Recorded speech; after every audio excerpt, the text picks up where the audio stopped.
Hello, good morning dear student. આજે આપણે chapter number 14 ચતુષ્ટ્ર વિદ્યા. ચતુષ્ટ્ર વિદ્યા એટલે 4 પ્રકારની વિદ્યા જે છે એ આપણે જોવાના છે. તો એ જે 4 પ્રકારની વિદ્યા જેમાં અંદર અલગ અલગ જે મહર્ષિઓ છે એમણે પોતાના અનુસાર જે વિદ્યાઓ કહી છે અને આચાર્ય કૌટિલ્ય જે કહે છે તો આચાર્ય કૌટિલ્યના અનુસારની જે વિદ્યાઓ છે એના વિશે આપણે જોઈશું. તો સંસ્કૃતના પ્રાચીન સાહિત્યમાં ધર્મની સાથે રાજનીતિની વિચાર કરનારા ગ્રંથો રચાયેલા છે, જે શાસ્ત્રોને અર્થશાસ્ત્ર સાથે મૂકવામાં આવ્યા છે. આપણે જાણીએ છીએ કૌટિલ્યનું અર્થશાસ્ત્ર. સામાન્ય રીતે જોઈએ તો આ પ્રકારના અર્થશાસ્ત્રમાં સૌથી વધારે પ્રસિદ્ધ એ આચાર્ય ચાણક્ય કે જે વિષ્ણુગુપ્ત કૌટિલ્યના નામે જાણીતા છે. એમના દ્વારા રચાયેલું કૌટિલ્ય અર્થશાસ્ત્ર ખૂબ જ જાણીતું છે. ઈસવીસન પૂર્વે લગભગ 300 વર્ષ પહેલાં રચાયેલા આ રાજનીતિ શાસ્ત્ર ગ્રંથ એ પોતાની અનેક વિશેષતાને કારણે અર્થશાસ્ત્રના પર્યાયરૂપ છે. કૌટિલ્ય અર્થશાસ્ત્રના 15 અધિકરણો છે જે 3 ભાગમાં વહેંચાયેલા છે. 3 ભાગમાંના પ્રથમ 2 અધિકરણો જે છે એમાં મુખ્યત્વે રાજ્યના કરતા હર્તા અધિકારીઓની વિચારણા છે, જ્યારે બીજા ભાગમાં રાજ્યના સંચાલન માટે ઉપયોગી બાબતોની વિચારણા છે, જ્યારે ત્રીજા ભાગમાં રાજ્ય કક્ષા શત્રુ વિજય માટેની યુક્તિ પ્રયુક્તિઓની વિચાર કરવામાં આવ્યો છે. આ જે પાઠ છે એ પાઠમાં કૌટિલ્યના અર્થશાસ્ત્રના પ્રથમ અધિકરણમાંથી લેવામાં આ યાદ રાખવું છે કે ચતુષ્ટ્ર વિદ્યા જે પાઠ છે તે કૌટિલ્યના અર્થશાસ્ત્રના પ્રથમ અધિકરણમાંથી 3 અધિકરણોના પ્રથમ અધિકરણમાંથી લેવામાં આવેલા છે. અહીં રજૂ થયેલા આ બાબતની ચર્ચામાં પૂર્વે આચાર્યો અને વિષયોના મંત્રનો ઉલ્લેખ કરવામાં આવે છે. અલગ અલગ આચાર્યો જે પોતાના મંત્રનો આપે છે તેનો ઉલ્લેખ છે, પણ તે આચાર્ય પોતાનો મત રજૂ કરે છે. આદ્ય પાઠમાં વિવિધ વિદ્યાઓની વિશેની વિચારણા કરવામાં આવી છે.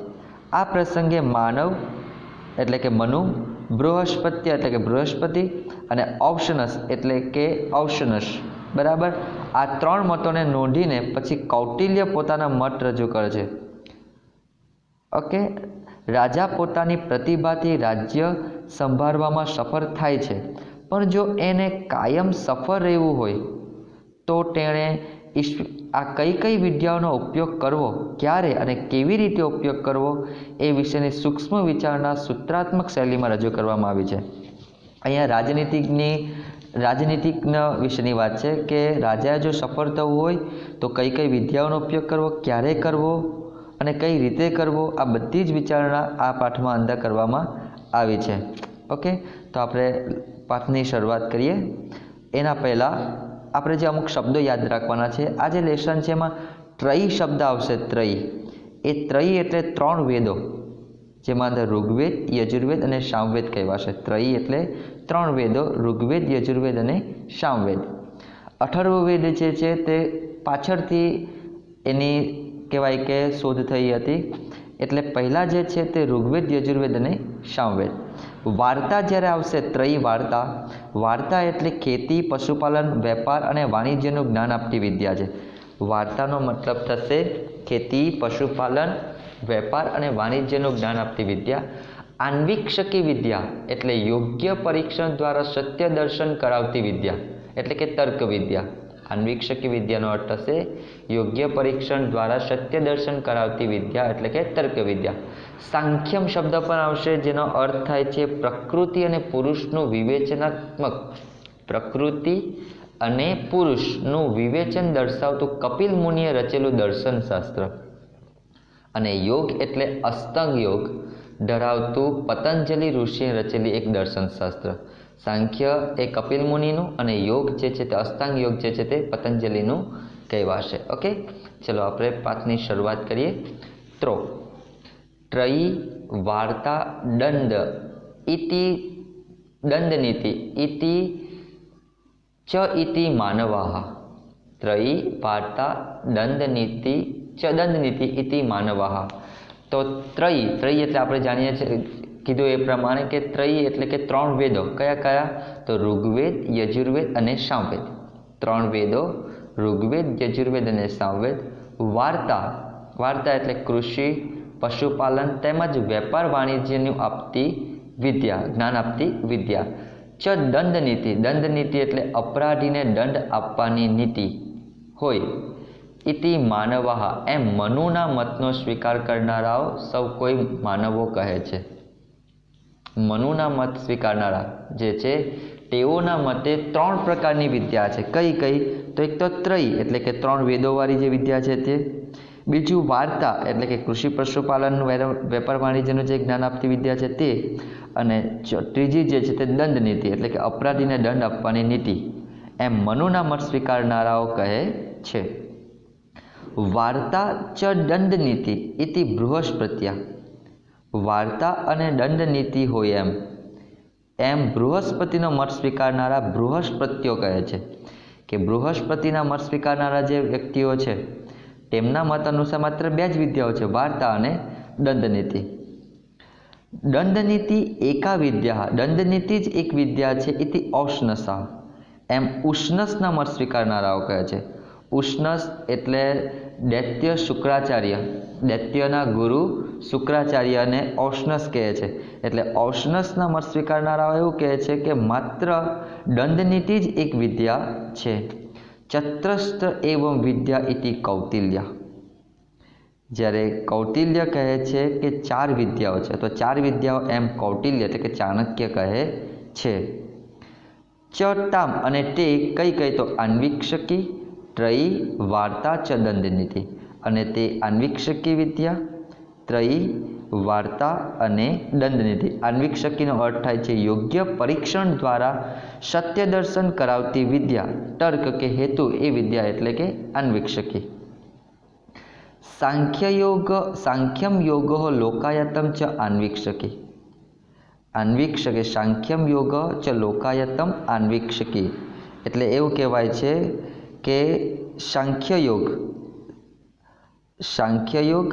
સાંખ્યયોગ અને યોગ એટલે કે અષ્ટાંગ યોગનું પતંજલિ રચિત એક દર્શનશાસ્ત્ર, ચ લોકાયતમ અને ન્યાયશાસ્ત્ર એ આન્વીક્ષકી છે. સાંખ્યયોગ, અષ્ટાંગ યોગ અને દર્શનશાસ્ત્ર એ આન્વીક્ષકી વિદ્યા છે. ધર્મ ચ અધર્મો ત્રયયામ, ધર્મ અને અધર્મ એ 3 વેદમાં છે. અર્થ ચ અનર્થો વાર્તાયામ, અર્થ અને અનર્થ એ વાર્તામાં છે. એટલે કે કૃષિ વગેરેનું દ્વારા પ્રાપ્ત થતું યોગ્ય અને અયોગ્યને એવું ફળ આપતી વિદ્યા એ વાર્તા છે. અને ન્યાયો અન્યાયો દંડનીત્યા, અને ન્યાય અને અન્યાય વિશે દંડનીતિમાં છે. અહીંયા જે દેખાય છે એ જેટલું શોર્ટ દેખાય છે એના કરતાં બમણું એનું ભાષાંતર થાય છે. પરંતુ આપણે જે વચ્ચેના જે બ્રેકેટમાં વર્ડ છે, સેન્ટેન્સ છે એ યાદ રાખવાના છે. આપણે એ પ્રમાણે ભાષાંતર રાખીએ કે ત્રયી એટલે 3 વેદ, વાર્તા એટલે કે વાર્તા, ચ દંડનીતિ અને દંડનીતિ અથવા અપરાધીને દંડ આપવાની નીતિ. ઇતિ માનવાહ, એમ મનુના મત સ્વીકારનારાઓ કહે છે. વાર્તા ચ દંડનીતિ ઇતિ બૃહસ્પત્યા, વાર્તા અને દંડનીતિ એમ બૃહસ્પતિના મત સ્વીકારનારાઓ કહે છે. દંડનીતિ એકા વિદ્યા ઇતિ ઔષ્ણસા, દંડનીતિ જ એક વિદ્યા છે એમ ઔષ્ણસના મત સ્વીકારનારાઓ કહે છે. કૌટિલ્યના મત અનુસાર ચત્રસ્ત્ર વિદ્યા 4 પ્રકારની વિદ્યાઓ છે. ચતામ અને તે આન્વીક્ષકી, ત્રયી, વાર્તા અને દંડનીતિ છે. સાંખ્ય, અષ્ટાંગ યોગ અને દર્શનશાસ્ત્ર, સાંખ્ય, અષ્ટાંગ યોગ અને ન્યાયશાસ્ત્ર, લોકાયતમ એટલે કે ન્યાયશાસ્ત્ર એ આન્વીક્ષકી વિદ્યા છે. સાંખ્ય યોગ એટલે આપણે જાણીએ છીએ કે જે પ્રકૃતિ પુરુષનું વિવેચન કરાવતું દર્શન, અને યોગો એટલે અષ્ટાંગ યોગ જે પતંજલિનું એક દર્શનશાસ્ત્ર છે, અને લોકાયતમ એટલે કે ન્યાયશાસ્ત્ર. બરાબર. ઇતિ આન્વીક્ષકી, એ આન્વીક્ષકી છે. આન્વીક્ષકી વિદ્યામાં શું છે? તો સાંખ્ય યોગ, અષ્ટાંગ યોગ અને ન્યાયશાસ્ત્ર. ધર્મ અધર્મો ત્રયયામ, ધર્મ અને અધર્મ વિશે 3 વેદોમાં છે. ધર્મ અને અધર્મ એ 3 વેદોમાં છે. अर्थ च अनर्थ वार्तायाम। अर्थ च अनर्थ एटले के योग्य अने अयोग्य एवं फल ए वार्ता नामनी विद्यामां छे। न्याय च अन्याय दंड नीतियाम अने न्याय अने अन्याय विषे दंड नीतिमां छे। आ प्रकारे पहला पेरेग्राफनुं भाषांतर थशे। आगळ जोईए। बला च बले चेताशाम हेतु भी आन्वीक्षयामाम आन्वीक्षिक। बला च बले सबर अने निर्बल एताशाम एताशाम एटले एमनु। जो बलह च अबलह एटले के सबर अने निर्बल एताशाम एमनु हेतुभी एटले न्याय वडे अन्वीक्षयामाण एटले के परीक्षण करती विद्या ते आन्वीक्षिकी ए आन्वीक्षिकी छे। आ जे छे ते आन्वीक्षिकीनी व्याख्या आपे छे के सबर अने निर्बल एमनु न्याय वडे परीक्षण करती विद्या एटले आन्वीक्षिकी विद्या। सा आन्वीक्षिकी ते आन्वीक्षिकी लोकस्य उपकरोति लोकोनी उपर उपकार करे छे। ते आन्वीक्षिकी लोको पर उपकार करे छे। व्यसने अभ्युदये आपत्ति अने अभ्युदय एटले के उन्नति में। व्यसने एटले के आपत्ति में च अभ्युदय एटले के उन्नति में बुद्धि व्यवस्थापयति एटले के विचार ने सहज रीते स्थापित करे छे। बुद्धि व्यवस्थापित एटले के विचार ने सहज रीते स्थापित करे छे। फरीथी जोजो। सबर अने निर्बल एमनु न्याय वडे परीक्षण करती विद्या ते आन्वीक्षिकी विद्या। ते आन्वीक्षिकी लोको पर उपकार करे छे। आपत्ति में अने उन्नति में। आपत्ति एटले ज्यारे मुश्केली होय त्यारे अने उन्नति एटले के ज्यारे आपणे खूब ज कीर्तिवान थईए छीए ज्यारे आपणा कहेवाय ने के नामना घणी बधी होय छे त्यारे आपत्ति अने उन्नति में विचार ने एटले के निर्णय ने आपणे जे निर्णय लઈએ छे आपणे जे विचार करीए छे एने व्यवस्थापित सहज रीते स्थापित करे छे। प्रज्ञा एटले के विचार। वाक्य एटले के वचन। च क्रियायाम अने क्रिया में रहेली वैशारदम एटले के निपुणता ने करोति एटले के संपन्न बनावे छे। विचार वचन अने क्रिया में रहेली निपुणता ने संपन्न बनावे छे। आखो जोजो फरीथी के सबर अने निर्बल एमनु न्याय वडे परीक्षण करती विद्या एटले आन्वीक्षिकी विद्या। ते आन्वीक्षिकी लोको पर उपकार करे छे। आपत्ति में अने उन्नति में ते विचार ने सहज रीते स्थापित करे छे। विचार वाक्य एटले के वचन अने कर्म में रहेली निपुणता ने संपन्न बनावे छे। आ थयुं आन्वीक्षिकी विद्यानुं। हवे साम युग यजु इति त्रयः। सामवेद यजुर्वेद अने ऋग्वेद आ त्रयी छे। त्रया ही रक्षितो लोको। ही एटले खरेखर त्रयी ही रक्षिता त्रयी वडे रक्षायेला माणसो अथवा समाज त्रयी वडे रक्षायेलो समाज प्रसिद्धति एटले के प्रसन्न रहे छे। न सीदति दुखी थतो नथी। आ जे छे ते त्रयीनी वात छे के सामवेद यजुर्वेद अने ऋग्वेद आ त्रयी छे। खरेखर त्रयी वडे रक्षायेलो समाज प्रसन्न रहे छे अने दुखी थतो नथी। ओके आ वात थई त्रयी विद्यानी। हवे आगळ कृषि पशुपालने च वाणिज्य इति वार्ता। कृषि कार्य पशुपालन अने वेपार वाणिज्य ए वार्ता छे। धान्यम एटले के अनाज। पशुम एटले के पशु। हिरण्यम एटले के सोनु। कुप्यम एटले के तांबू। च विशिष्ट प्रदानम एटले के अने विशिष्ट उद्योगों आपती होवाने कारणे ते औपकारिकी ते उपकार करनारी छे। धान्य अनाज पशु सोनु तांबू अने विशिष्ट उद्योग आपनारी होवाने कारणे ते औपकारिक एटले के उपकार करनारी छे। वार्ता जे छे ते उपकार करनारी छे। चलो छेल्लुं जोजो के आन्वीक्षिकी त्रयी वार्तानो એટલે કે આન્વીક્ષિકી એટલે કે પરીક્ષણ દ્વારા સત્ય દર્શન કરાવતી વિદ્યા, ત્રયી એટલે કે ઋગ્વેદ, યજુર્વેદ અને સામવેદ, અને વાર્તા એટલે કે કૃષિ, પશુપાલન તથા વેપાર વાણિજ્યનું જ્ઞાન આપતી વિદ્યાના યોગક સાધનમ દંડ, આપતી વિદ્યાના યોગક્ષેમના સાધનવાળો દંડ છે. આ જે ત્રણેય છે તે યોગક્ષેમના સાધનવાળો દંડ છે, બરાબર. અને દંડ નીતિ ઇતિ તસ્ય, અને તેની નીતિ તે દંડ નીતિ, અને તેની નીતિ જે છે તે દંડ નીતિ છે. ફરીથી જોજો કે આન્વીક્ષિકી, ત્રયી અને વાર્તા વેપાર વાણિજ્ય જે છે તેની જ્ઞાન આપતી જે વિદ્યા છે, આપતી વિદ્યાના યોગક્ષેમના દંડવાળો છે, યોગક્ષેમના સાધનવાળો દંડ છે. કે આન્વીક્ષિકી, ત્રયી અને વાર્તા જે છે વેપાર વાણિજ્યનું જ્ઞાન એટલે કે વાર્તાનું જે જ્ઞાન આપતી વિદ્યાના યોગક્ષેમના સાધનવાળો દંડ છે, અને તેની નીતિ તે દંડ નીતિ છે.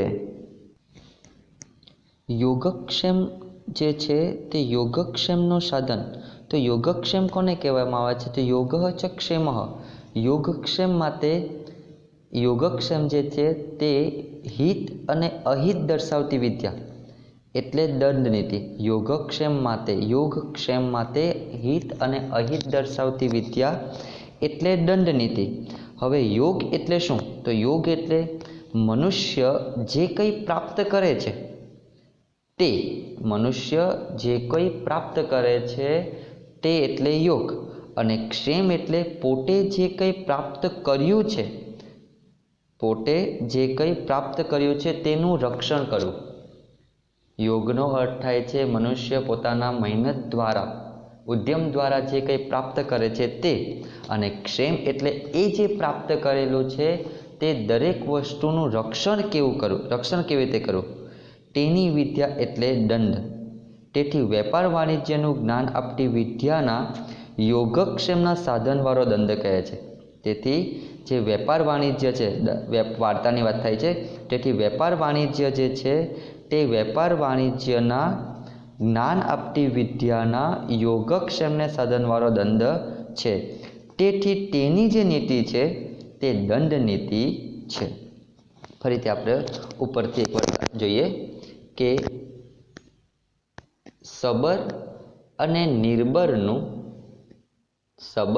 નિર્બળ એમનું ન્યાય વડે પરીક્ષણ કરતી વિદ્યા એટલે આન્વીક્ષિકી વિદ્યા.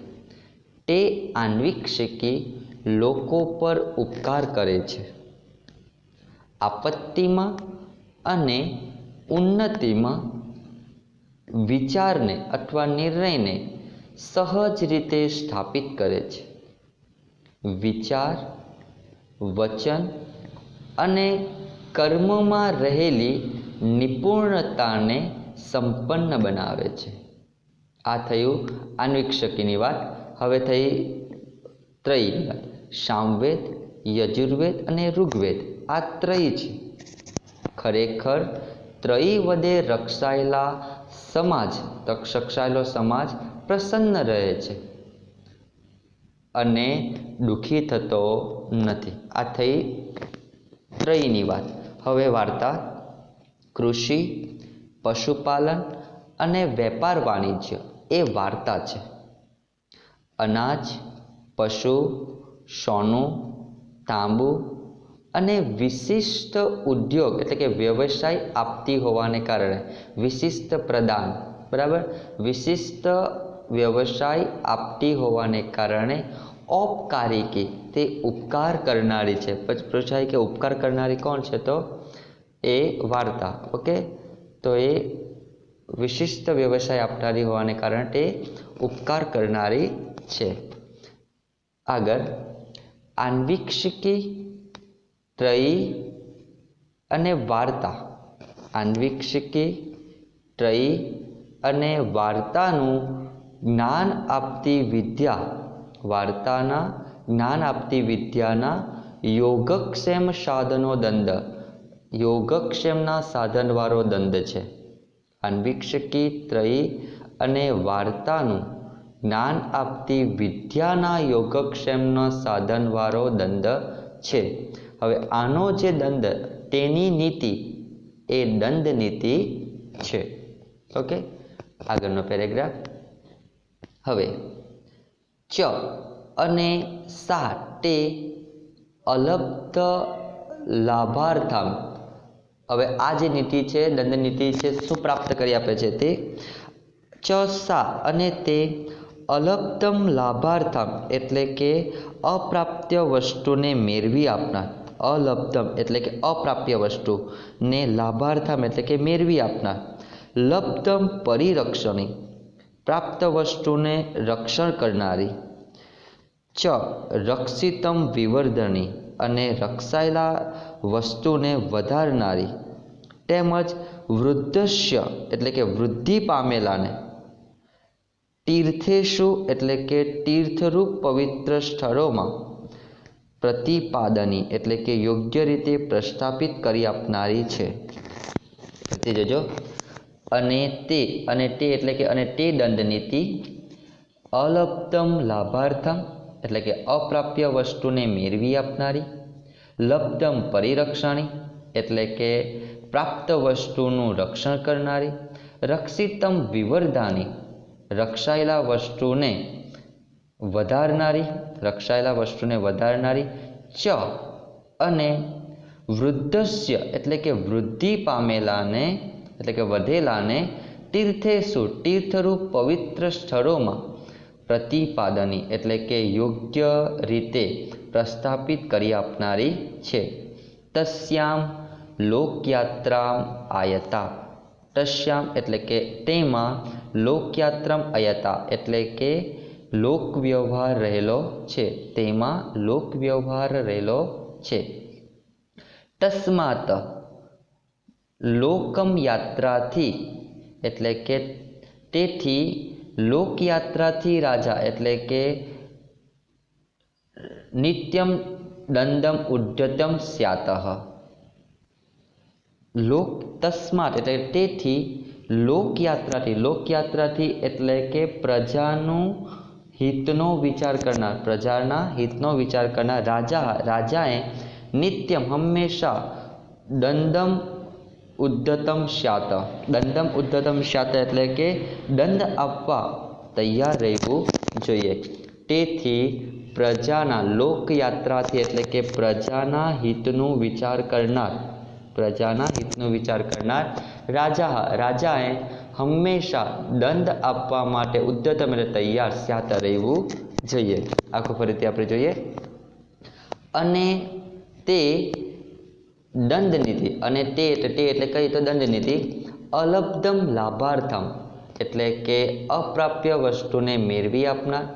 લબ્ધમ પરિરક્ષણી મેળવેલી વસ્તુને તો પ્રાપ્ત વસ્તુને વધારનારી. પ્રાપ્ત વસ્તુ જે છે તેને રક્ષણ કરનારી. રક્ષિતમ ચ વિવર્ધાની રક્ષાયેલી વસ્તુને વધારનારી. ચ વૃદ્ધસ્યુ અને વૃદ્ધિ પામેલાની તીર્થેશુ તીર્થરૂપ પવિત્ર સ્થળોમાં પ્રતિપાદની એટલે કે યોગ્ય રીતે પ્રસ્થાપિત કરનારી છે. તસ્યામ લોકયાત્રમ આયતામ તેમાં લોક વ્યવહાર રહેલો છે. તસ્માત તેથી લોકયાત્રાથી એટલે કે પ્રજાના હિતનો વિચાર કરનાર રાજાએ નિત્યમ હંમેશા દંડમ ઉદ્ધતમ દંડ આપવા માટે ઉદ્ધતમ સ્યાત તૈયાર રહેવું જોઈએ. રાજા વાર્તાયામ વાર્તા વડે પ્રાપ્ત થયેલા. વાર્તા એટલે આપણે જાણીએ છીએ કૃષિ પશુપાલન વાણિજ્ય. તો રાજાએ વાર્તા વડે પ્રાપ્ત થયેલા કોશેન એટલે ધનરાશિ દ્વારા ધન વડે પ્રજામાં પ્રસ્થાપિતેન એટલે કે નિયત કરેલા ધનથી ચ અને દંડેન એટલે કે દંડથી સ્વપક્ષમ પોતાના સમુદાયને ચ પરપક્ષમ અને પારકાના સમુદાયને વશ કરે છે.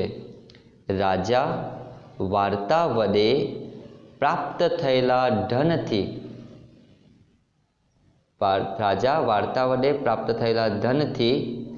પ્રજાયામ પ્રસ્થાપિતમ પ્રજામાં નિયત કરેલા ધનથી આપણે જાણીએ છીએ કે અત્યારે કેમ આપણે જેવી રીતે ઘરવેરો નાખીએ છીએ, ઘરવેરો આપીએ છીએ સરકારને, તેવી રીતે તે વખતે પણ કરવેરો હતો.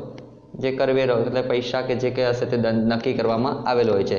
અને બીજું કે દાખલા તરીકે કોઈ અપરાધ કરે તો તેના પર દંડ નીતિ હોય છે. તે દંડમાં બી કંઈક જે ધન આપવાનું હોય છે તો તેનાથી. તો રાજા વાર્તા દ્વારા પ્રાપ્ત થયેલા ધનથી, પ્રજામાં નિયત કરેલા ધનથી, ચ દંડેન અને દંડ નીતિથી.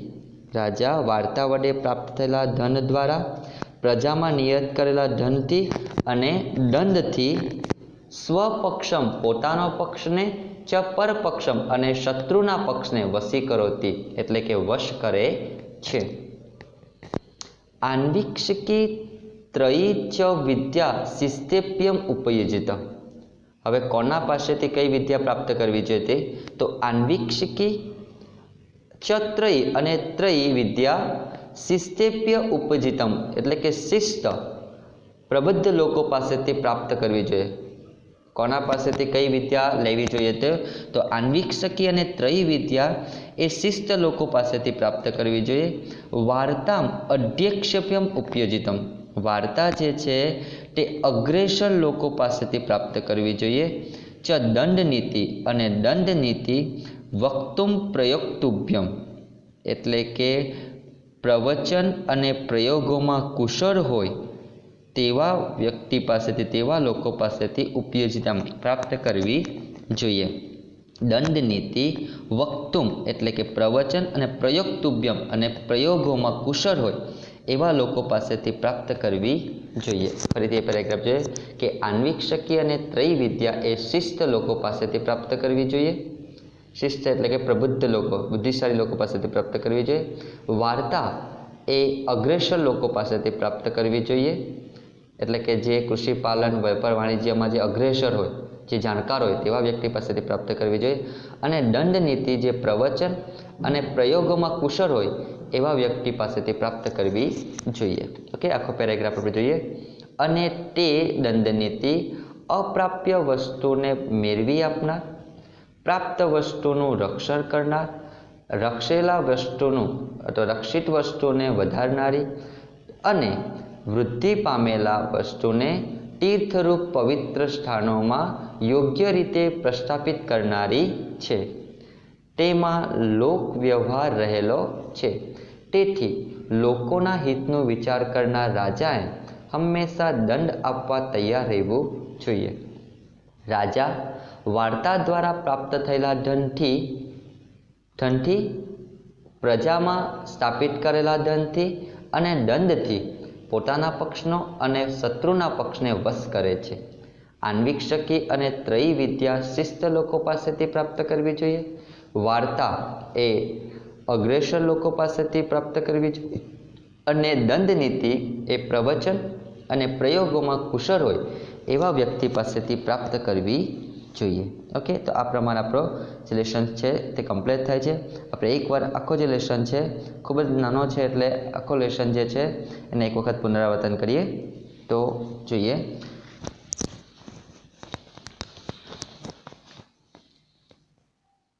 ત્રયી ત્રણ વિદ્યા, ત્રણ વેદ, વાર્તા અને દંડ નીતિ.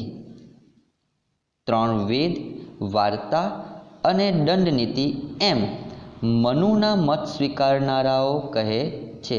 એમ મનુના મત સ્વીકારનારાઓ જે છે તે કહે છે. વાર્તા અને દંડ નીતિ એમ બૃહસ્પતિના મત સ્વીકારનારાઓ કહે છે. દંડ નીતિ જ એક વિદ્યા છે એમ ઔષ્ણસના દૈત્ય ગુરુ શુક્રાચાર્યના મત સ્વીકારનારાઓ, ઔષ્ણસ એટલે કે શુક્રાચાર્યના મત સ્વીકારનારાઓ કહે છે. ઓકે, કૌટિલ્ય ચાણક્ય કહે છે કે ચતુષ્ટમ એવં વિદ્યા. ચાર પ્રકારની વિદ્યા છે, ચાર જ વિદ્યાઓ છે. ચતુષ્ટમ એવં વિદ્યા, ચાર જ વિદ્યાઓ છે. તા અને તે આન્વીક્ષિકી, ત્રયી, વાર્તા અને દંડ નીતિ. સાંખ્ય અષ્ટાંગ યોગ, સાંખ્ય અષ્ટાંગ યોગ અને ન્યાયશાસ્ત્ર, ચ લોકાયતમ એટલે કે ન્યાયશાસ્ત્ર અને ન્યાયશાસ્ત્ર આન્વીક્ષિકી એ આન્વીક્ષિકી વિદ્યા છે, એ આન્વીક્ષિકી છે. ધર્મ ચ અધર્મ ત્રયયામ ધર્મ અને અધર્મ એ ત્રણેય વેદોમાં છે, એટલે કે કર્તવ્ય અને અકર્તવ્ય એ ત્રણેય વેદોમાં છે. અર્થ ચ અનર્થ અર્થ અને અનર્થ વાર્તાયામ એ વાર્તામાં છે. અર્થ અને અનર્થ એટલે કૃષિ દ્વારા પ્રાપ્ત થતું યોગ્ય અને અયોગ્ય ફળ એ વાર્તામાં છે. ન્યાય ચ અન્યાય એટલે કે ન્યાય અને અન્યાય દંડનીત્યામ એ દંડનીતિમાં છે. આગળ બલા ચ બલે બલા ચ અબલે સબર અને નિર્બળ એતસામ એમનું હેતુ બી ન્યાય વદે પરીક્ષણ કરતી અન્વીક્ષામાં એટલે કે પરીક્ષણ કરતી વિદ્યા તે આન્વીક્ષિકી વિદ્યા છે. સા આન્વીક્ષિકી તે આન્વીક્ષિકી લોકસ્ય ઉપકરોતી લોકો પર ઉપકાર કરે છે. વ્યસને ચ અભ્યુદયે આપત્તિમાં અને ઉન્નતિમાં બુદ્ધિમ વ્યવસ્થાપિતમ બુદ્ધિને અથવા વિચારને સહજ રીતે સ્થાપિત કરે છે. વિચાર વાક્ય અને કર્મમાં રહેલી નિપુણતાને સંપન્ન બનાવે છે. સામવેદ યજુર્વેદ અને ઋગ્વેદ સામવેદ યજુર્વેદ અને ઋગ્વેદ એ ત્રયી છે. ખરેખર ત્રયી વડે રક્ષાયેલા સમાજ અથવા લોકો પ્રસન્ન રહે છે, દુઃખી થતો નથી. આગળ કૃષિ પશુપાલન અને વેપાર વાણિજ્ય એ વાર્તા છે. અનાજ પશુ સોનું તાંબુ અને વિશિષ્ટ વ્યવસાય ઉદ્યોગ આપનારી હોવાને કારણે તે ઉપકાર કરનારી છે. આન્વીક્ષિકી ત્રયી તથા આન્વીક્ષિકી ત્રયી અને કૃષિ એટલે કે વાર્તા કૃષિ પશુપાલન તથા વેપાર વાણિજ્યનું જ્ઞાન આપતી વિદ્યાનો યોગક્ષેમના સાધનવાળો દંડ છે. ફરીથી આ વાક્ય જોયો. આન્વીક્ષિકી ત્રયી અને કૃષિ પશુપાલન વેપાર વાણિજ્યની જ્ઞાન આપતી વિદ્યાના યોગક્ષેમના સાધનવાળો દંડ છે. તેની નીતિ તે દંડ નીતિ છે અને તે દંડ નીતિ અપ્રાપ્ત વસ્તુને મેળવી આપનાર, પ્રાપ્ત વસ્તુનું રક્ષણ કરનાર અને રક્ષિત વસ્તુને વધારનારી તેમજ વૃદ્ધિ પામેલાને તીર્થરૂપ પવિત્ર સ્થાનોમાં યોગ્ય રીતે પ્રસ્થાપિત કરી આપનારી છે. તેમાં લોકવ્યવહાર રહેલો છે. તેથી લોકોના હિતનો વિચાર કરનાર રાજાએ હંમેશા દંડ આપવા તૈયાર રહેવું જોઈએ. રાજા વાર્તા દ્વારા પ્રાપ્ત થયેલા ધનથી, પ્રજામાં નિયત કરેલા ધનથી અને દંડથી પોતાના પક્ષને અને શત્રુના પક્ષને વશ કરે છે. આન્વીક્ષિકી અને ત્રયી વિદ્યા એ શિષ્ટ લોકો પાસેથી એટલે કે પ્રબુદ્ધ લોકો પાસેથી પ્રાપ્ત કરવી જોઈએ. વાર્તા એ અગ્રેસર લોકો પાસેથી પ્રાપ્ત કરવી જોઈએ અને દંડ નીતિ એ પ્રવચન અને પ્રયોગોમાં કુશળ હોય એવા લોકો પાસેથી પ્રાપ્ત કરવી જોઈએ. ઓકે, તો આ પ્રમાણે આપણો જે પાઠ છે તે પૂર્ણ થાય છે. એનું જે સ્વાધ્યાય છે પ્રશ્ન 1, 2, 3, 4, 5 અને 6 એ આપણે આપણા નોટ્સમાં લખવાનું રહેશે.